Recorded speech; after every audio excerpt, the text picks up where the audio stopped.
Hello welcome guys, स्वागत है आप सभी का हमारे एक और नए वीडियो में। दोस्तों आज की वीडियो में हम लोग एक बेसिक से कॉन्सेप्ट के ऊपर बात करने वाले हैं and most of the time exam में ये क्वेश्चन पूछा जाता है।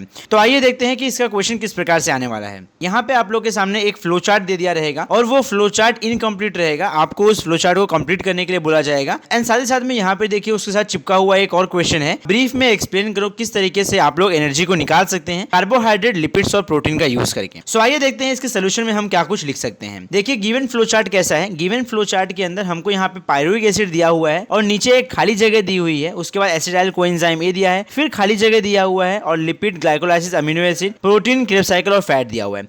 तो कुछ इस तरीके से हमको यहाँ पे चीजें कुछ दी हुई हैं। हमें अपने इस फ्लो चार्ट के अंदर कुछ चीजों को बता के इस फ्लो चार्ट को मॉडिफाई करने का है एंड अब इसी फ्लो चार्ट को हमें करेक्ट करके करेक्टेड फ्लो में इसको दिखाने का है। यहाँ पे जो आप लोग को फ्लो चार्ट दिया हुआ है, ये फ्लो चार्ट पूरी तरीके से बेकार फॉर्म में दिया हुआ है। मतलब यहाँ पे कोई भी चीज कहीं भी लिखी हुई है, यहाँ पे कोई सेंस ही नहीं है जिस तरीके से ये फ्लो चार्ट दिया हुआ है। तो यहाँ पे देखिए आपके सामने करेक्टेड फ्लो चार्ट हमने लगा दिया है। प्रोटीन, कार्बोहाइड्रेट और लिपिड ये ऐसे सब्सटेंस हैं जिनसे हमें एनर्जी मिलने वाली है। जो लिपिड होता है वो हमें देता है फैटी एसिड। कार्बोहाइड्रेट का ब्रेकडाउन होता है, कार्बोहाइड्रेट जब हम लोग खाते हैं, पचाते हैं तो वो पचता है in the form of glucose. And अगर हम लोग को कार्बोहाइड्रेट से एनर्जी निकालनी होती है तो हम लोग वहाँ पे यूज करते हैं ग्लाइकोलाइसिस। आखिरी है प्रोटीन। प्रोटीन जब हमारे पेट में जाता है, जब उसका डाइजेशन होता है, जब वो पचता है हमारे पेट में, तो वो बन जाता है अमाइनो एसिड। तो यहाँ पे ध्यान दीजिए, जो ग्लूकोज वाला प्रोसेस है उसके अंदर पहले ग्लाइकोलाइसिस होगा और ग्लाइकोलाइसिस के दौरान क्या होगा, जो हमारा ग्लूकोज मॉलिक्यूल होगा उसका कन्वर्जन हो जाएगा पायरुविक एसिड में and after that pyruvic acid conversion होगा एसिटाइल कोएंजाइम ए।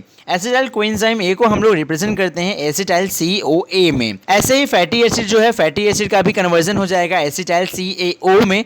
अमीनो एसिड का भी सेम इसी प्रकार से एसिटाइल CoA में कन्वर्जन हो जाएगा। एंड जैसे ही इन सभी चीजों से हमको एसिटाइल CoA मिल जाएगा, कोएंजाइम ए, वैसे ही एक जाएगा क्रेब्स साइकिल के अंदर और क्रेब्स साइकिल एक ऐसी साइकिल है जिसके अंदर इसका पूरी तरीके से डाइजेशन हो जाएगा। सारे प्रोसेस संपन्न होने के बाद हमको यहाँ पे कार्बन डाइऑक्साइड, पानी और बहुत सारी एनर्जी देखने को मिलेगी। एंड अब आइए देखते हैं कि ये जो प्रोसेस है एनर्जी मिलने का, ये प्रोसेस किस तरीके से काम करता है। सबसे पहले हम यहाँ बात करेंगे कार्बोहाइड्रेट की। कार्बोहाइड्रेट का जब डाइजेशन होता है हमारे पेट में तो वो डाइजेशन होता है in the form of glucose. Okay, and आगे चल के यही जो ग्लूकोज होता है ये कन्वर्ट हो जाता है पायरुविक एसिड के अंदर और ये पायरुविक एसिड जो होता है वो कन्वर्ट हो जाता है आगे चल के एसिटाइल कोएंजाइम ए के अंदर। एंड ये जो एसिटाइल कोएंजाइम ए होता है इसका ऑक्सीडेशन होता है क्रेब्स साइकिल के अंदर। जैसे ही हमारे क्रेब्स साइकिल के अंदर एसिटाइल कोएंजाइम ए का ऑक्सीडेशन हो जाता है, वैसे ही हमें यहाँ पे NADH2 नाडू-2 प्रोड्यूस होते हुए दिखता है। और ये जो नाडू है ये क्या है, ये एनर्जी का इनडायरेक्ट फॉर्म है, यानी कि ये डायरेक्ट एनर्जी नहीं है, इसका हम डायरेक्ट यूज नहीं कर सकते। बेसिकली एनर्जी का जो डायरेक्ट यूज हम लोग करते हैं वो हम ATP से करते हैं। NADH2 से हम एनर्जी का डायरेक्ट यूज नहीं कर सकते हैं।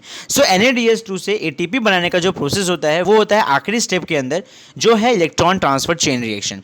तो फाइनली जैसे ही इलेक्ट्रॉन ट्रांसफर चेन रिएक्शन संपन्न हो जाता है हमको एनर्जी देखने को मिलता है। दूसरा हम लोग बात करते हैं अब प्रोटीन की, कि प्रोटीन के अंदर से हमको एनर्जी कैसे मिलती है। देखिए जैसे हम प्रोटीन को खाते हैं और पचाते हैं तो प्रोटीन जो होता है वो पच जाता है हमारे पेट में अमीनो एसिड के फॉर्म में और आगे चल के यही अमीनो एसिड जो होता है ये बनाता है एसिटाइल कोएंजाइम ए। एंड फिर आगे चल के ये जो एसिटाइल कोएंजाइम ए होता है इसका क्रेब्स साइकिल के अंदर ऑक्सीडेशन होता है और ऑक्सीडेशन होते ही आपको पता है, हमें पता है, हमें यहाँ पे NADH2 प्रोड्यूस होते हुए दिखता है। एंड ये जो NADH2 होता है इसके साथ क्या हश्र होता है, सेम वही जो कार्बोहाइड्रेट के अंदर हुआ था, इलेक्ट्रॉन ट्रांसफर चेन रिएक्शन के अंदर जाएंगे ये लोग और फाइनली हमको एनर्जी देखने को मिल जाएगी। एंड अब बात करते हैं कि थर्ड चीज जो लिपिड है, लिपिड से हमें कैसे एनर्जी मिलने वाली है। एंड अब ये जो लिपिड होता है जैसे ही हमारे पेट के अंदर जाता है वैसे ही ये कन्वर्ट हो जाता है फैटी एसिड के फॉर्म में एंड आगे चल के यही फैटी एसिड कन्वर्ट होता है एसिटाइल कोएंजाइम ए में। एंड एसिटाइल कोएंजाइम ए जो होता है ये क्रेब्स साइकिल के अंदर आते ही ऑक्सीडाइज होता है। एंड यहाँ पे फिर से हमें जो चीज ऊपर दो प्रोसेसेस में देखने मिली वही चीज यहाँ भी हमको मिलेगी NADH2।